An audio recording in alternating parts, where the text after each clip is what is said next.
Kala nila sweet life na pag pro player ka. Hindi, tol. Mahirap, tol. Sinasabi ko sa inyo.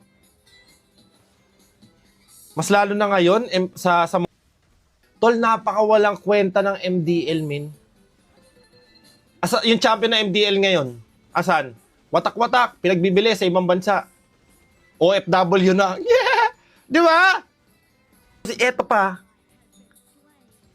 acrylic may medal. Oh my God. Oh, ayun, tol, like, done over. No way, no, man. No way. Tang ina.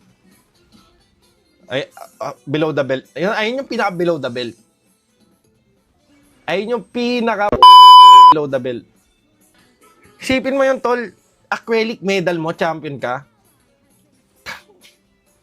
Hindi mo pwedeng i-junk shop yun, tol. Isipin mo, franchise, man. Ngayon, nasa worth 50 to 80 million na yung pagbibili ka. Kunyari, isang slot binenta. Man, 50 to 80 million ibibenta sa'yo. Magkano player?